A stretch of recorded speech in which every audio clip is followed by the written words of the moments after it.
Welcoming yourself to your practice. Eyes might stay closed or softening the gaze down at the floor. And we're continuing to build on our sati practice, mindfulness. Where we've come from so far, mindfulness, sati, of the breath.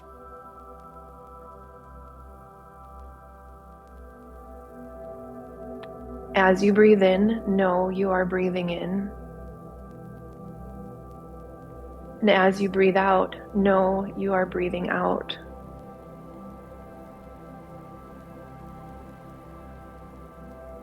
Especially on extreme days like today, you may notice a difference in the shape, the temperature, the texture, the length of the breath. Mindfulness, sati, is the foundation of our practice for a reason. We look to uncover the truth. We start to recognize and understand what is actually here. By bringing awareness to the breath, it may naturally start to get longer. It may not.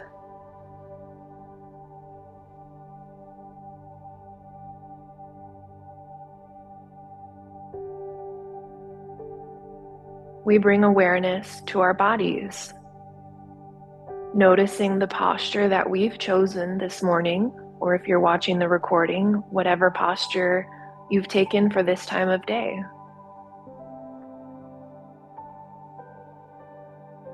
You may notice the most obvious parts of your posture, where your seat is making contact with the cushion, the chair, the block. You may notice an upright, tall spine. You may notice that again on this frigid day, that you're holding yourself together a little tightly. Always rooted in sati, the truth, uncovering the reality.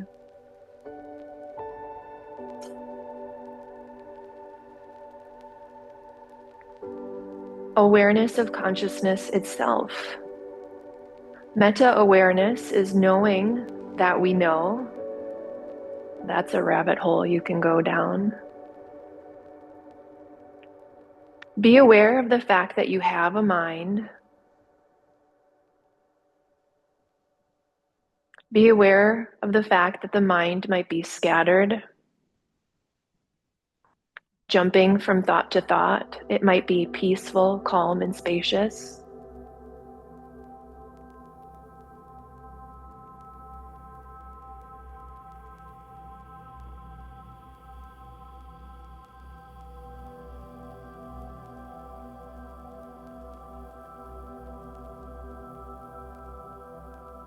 And in all things, we remain present. Last week I mentioned, as we continue on the suttas, sutta again just means so it is said in the verbal tradition of this practice. Word is passed from generation to generation. We benefit now from it being written down. The Satipaṭṭhāna Sutta, we continue with the reflection on repulsiveness of the body. So if you are at all squeamish about the body, you can always come back to the other components of our practice: breath, posture, consciousness itself.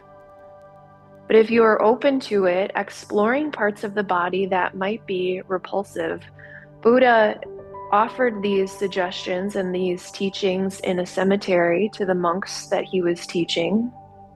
Contemplations of the mortal body, contemplations of how gross the body is when it's alive and as it is moving on.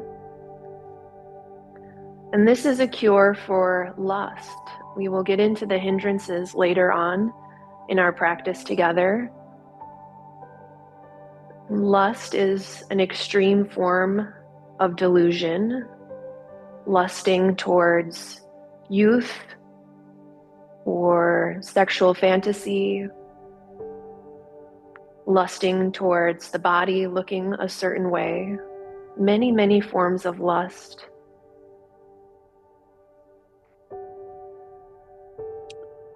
And just a reminder that body is not the self. Thoughts are not the self. Breath is not the self. Mind is not the self. Body is not the self. And the Buddha shares with us, a monk reflects on this very body enveloped by the skin and full manifold impurity, from the soles up and from the top to the head's hairs down, thinking thus: there are in this body hair of the head, hair of the body, nails, teeth, skin, flesh, sinew, bones, marrow, kidney, heart, liver, midriff, spleen, lungs, intestines, feces, bile, phlegm, pus, blood, sweat, fat, tears, grease, saliva, mucus, synovial fluid, and urine.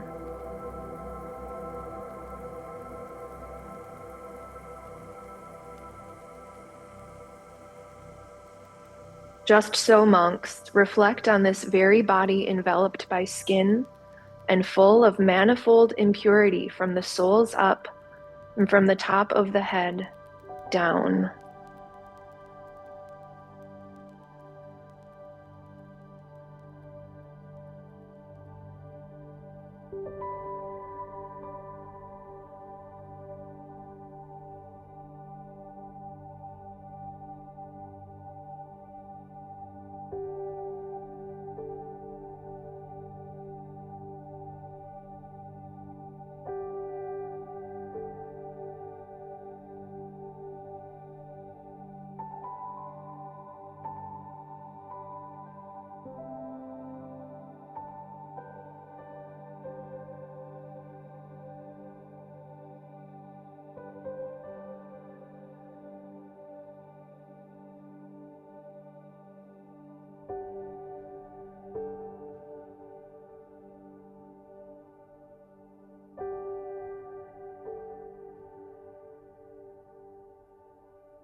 full of manifold impurity from the soles up, from the top of the head down,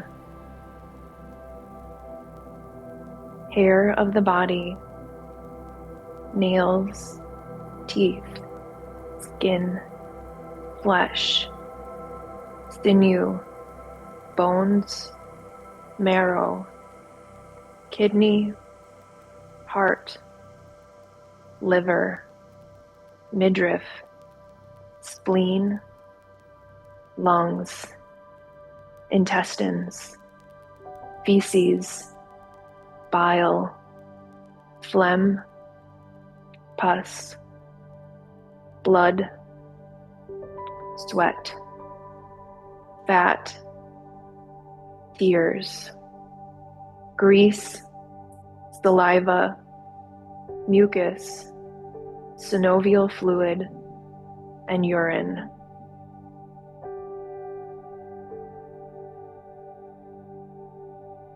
Our very body enveloped by the skin and full of manifold impurity. Turning our inward gaze inside to this imperfect body.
If the active mind is trying to take over, you can use that proclivity, the mind loving activity, loving something to do, loving a task.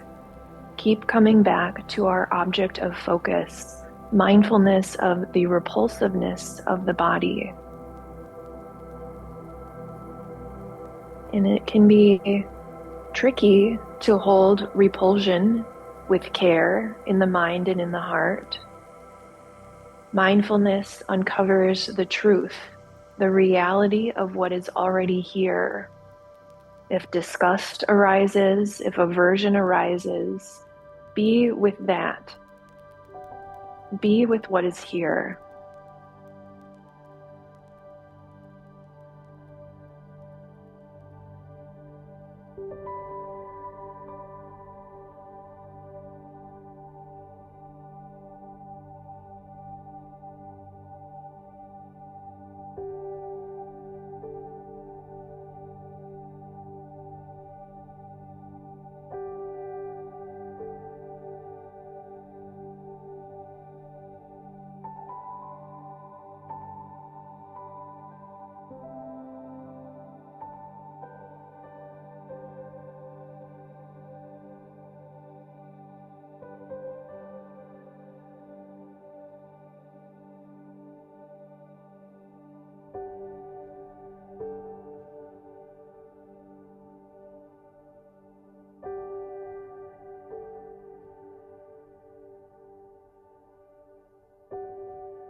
Ultimately, we have so little control over our body, how much pain it will experience, the deterioration, and the ultimate fate every body will meet. Similar to the Stoic philosophy, memento mori, know that you too will die. And reflections on the repulsiveness of the body help us to relate to it with more consciousness. The middle path is an idea that we continue to come back to in this practice. Consciousness of the body's deterioration and its repulsiveness means that we find our own middle path. It is not a disregard for hygiene, for exercise, for right nutrition. It is also not a disregard for excessive energy, money, time spent on maintaining youth. Whether that be designer jeans, makeup, both ends of that spectrum, you choose where you land, and you do so with consciousness.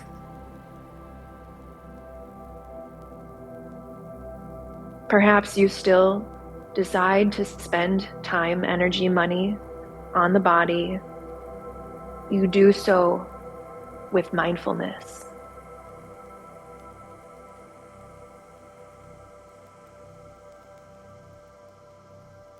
We will all end up in the same place. How you get there, you decide.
And as always, a reminder that this practice is one best embodied off the cushion, off the chair, and in the real world. And considering how we can take this sutta, this part of our practice, off the cushion and into the rest of our day.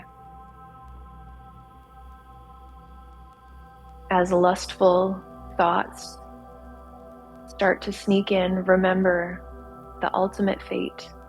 Remember the current conditions, and maybe even check in with how the body is repulsive.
You may bring hands to heart center, and keeping eyes closed or gaze soft.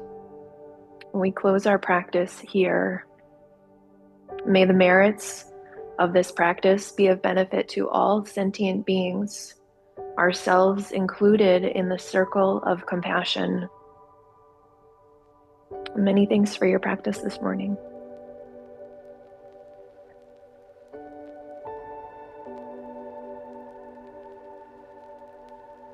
Thank you.